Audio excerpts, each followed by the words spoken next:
Hey guys, welcome back to lesson 11 in this electric blues course, and we're going to finish off this track in today's lesson. So we're going to be looking at the 5 chord down to the 4 chord and then the little turnaround section before putting the whole thing together. So pick up your guitar and let's get started.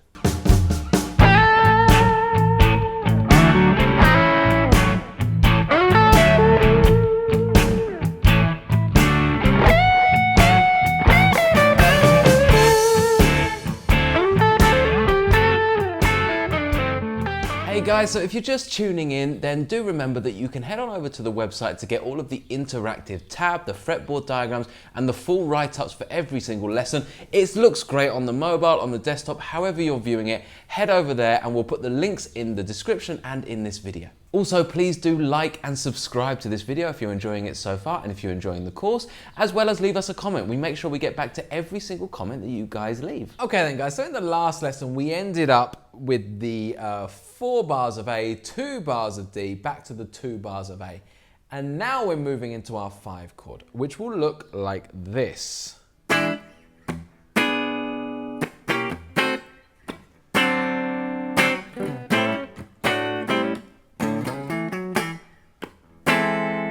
This is the bit we're going to be putting together. So lots of little subtleties which really start to bring out this style, okay?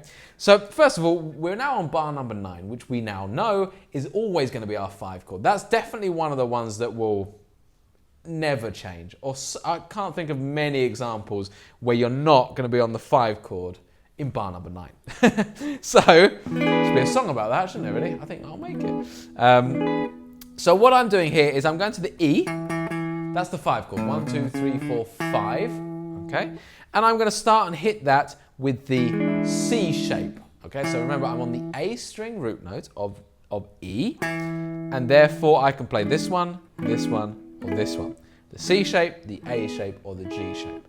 I'm gonna go for that C shape first, and then I'm gonna do something really funky, okay? So I'm gonna kind of come across to do this chord again, but I'm deliberately only gonna do the 3 strings. I'm going to do the D string, G string, and B string. So here, I'm not playing the root. All right. So last time we talked about the idea that we're playing a chord, this shape, without the 5th. Now if I do this, I'm not playing the root. So let's just talk about that for a second. What I've got is my 5th, my flat 7, and my major 3rd. So how come I can play this chord without a root note? How can I do that? Well, easy, because let's be honest, when you're playing this in a band, the bass player is going to play it. Unless they're some wacky bass player and they don't hit that root note, but fundamentally the bass player is going to be kind of hitting that E, or kind of doing a kind of crawl up, a kind of, you know, that kind of thing, whatever it is. The root note typically is covered somewhere else in the band, and normally by the bass player or maybe even the keyboard player. Okay, so when you're talking about playing over a 12-bar blues, you're almost always going to be playing with a band. And if you're, you know, whether that band is real or a backing track or whatever, and if that's the case, you can omit the root. Okay, you can even omit the 5th. So you could just do the flat 7 and the 3rd, but we're going to kind of do the shape. It's kind of nice like that. Okay, if you were playing solo, it would still work, you know, because within the rest of the track, it's kind of clear where you're going, but I wouldn't always recommend ditching the root if you were playing solo. I'd try to look, you know, I'd try to look for that if I was doing that just finger style or whatever. I hope that makes sense. Now, once we've got to that, we're then going to kind of hit that. So we're going to go 1 and 2 and then go like this. Which I love, right? And this is the idea of chromatically moving through chords. So you've probably seen it or heard it, but just if I played the full chord, so going from the 5 chord to the 4 chord with this little chromatic in between. It's out of the key, it's all wrong, absolutely nothing about it fits the musicality, but you create the tension, which is then resolved, okay? And chromaticism, the idea of chromatics is just going down note by note, right? Okay, if you did our guitar gym course, you'll know that. And the chromaticism, chromatics are used so much in the blues because remember, at the root of the whole thing is all about creating tension and resolving that tension. So this creates the tension, which is resolved by now hitting the 4 chord, which is where we're supposed to be. And I would always recommend doing that just one beat before you go to the chord. So in this instance, we've done, 1 and 2 and 3 and 4 and 1, basically. Okay, so 1 and 2 and 3 and 4 and a 1 and a 1. Okay, and that's your D7 now. Okay, so it's a version of that, just without the root. And then I'm going to jump down to the C shape of D7. Okay, and another little tip for you here, guys.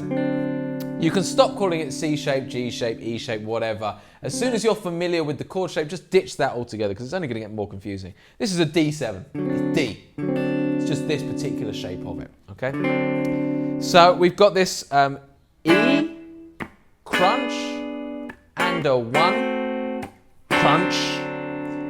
Okay, and then we're going to go back to the riff. And a slight edit here when we do when we get to there, rather than coming back to the A, we're going to go to the E. Because this is our turnaround now. And there's loads of formats for a turnaround, and we're going to be looking at some of them in one of the next units, okay? But for now, the main format of a turnaround, the concept is that you hit the root chord, and then you go up to the 5 chord again. So bar 11 is the root chord, and roughly speaking, bar 12 is the 5 chord. And in this instance, we're going to go. That hits, the 5. That hits the 5 chord. That's the root of E. And then we're going to hit this chord. I just wanted to throw this one in there because I love this chord. It's an augmented chord. It's your perfect start. You hear that? Da, da, da, da, da. Yeah. Have you ever loved a woman? It's just got that. We're starting the blues now. Yeah, this is like, oh, and resolve. Okay? So it's more dissonant, more aggressive attention than just the dominant chord. So I could just put my E7 chord on there, which works, does the job, fundamental. But for that last chord of the 12 bar, I love going to an augmented chord. An augmented chord, and here we go, guys. I hope you're ready for this. Well, it looks like that first. So let's just get the shape. So we've got the 3rd finger, 2nd finger, 1st finger, kind of going down stairs, and then 1st finger's barring that string as well, the B string. Okay, and the augmented chord is essentially a major chord again, but this time we've got a sharpened 5th. Okay, so it's only a triad chord. It's not a dominant chord. It doesn't have a 7th in it.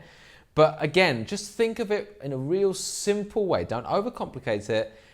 It's a major chord with an altered element. Okay, so the flattened 7th is the altered element in the dominant chords. In this instance, the sharp 5 is the altered element. And anytime you have an altered element, you're going to have some kind of tension that is now being created because you're going, a little bit out of it. All right. The sharp 5, which is that note there. So typically we'd have a, but now we've got that, and then there's the octave. Creates a really super cool, perfect chance to go back here. Okay, and it works so beautifully on that particular chord because the sharp 5 of E of the 5 chord is actually the flattened 3rd of A. So something we would use a lot in the track anyway. So we're going to hit that, and you can always use that at the end of your 12 bar. Okay. So what I'm going to do now is I'm going to go through the whole thing for you at, let's do 70 BPM. Okay. This is for you to try and now get together, okay, before the last lesson of this unit, which will be the next lesson, where we're going to talk about taking this on and using it as your own. Okay. So I'm going to count my way through it. We'll do it twice. 1, 2, 3, 4.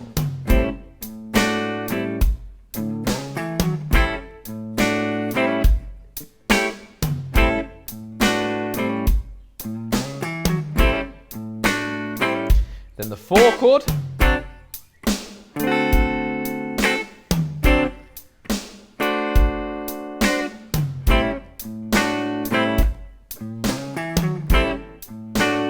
then the 5 chord, so the bit we've just done. Oops.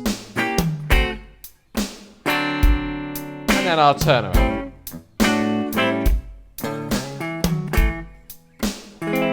Let's do it again. Here we go. You can see how that augmented chord really does the job to kind of set us to start again.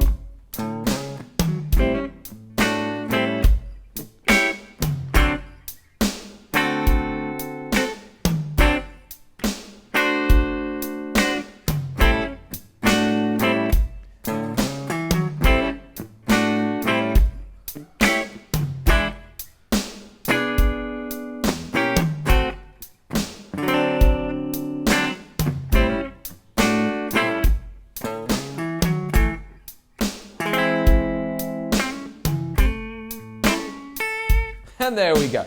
So there's the track that I want you guys to get together. Take your time working through that. And when you're ready, and you don't even have to have that perfect before tackling the next video, because the next one's all about taking this as a concept and using it over any 12 bar.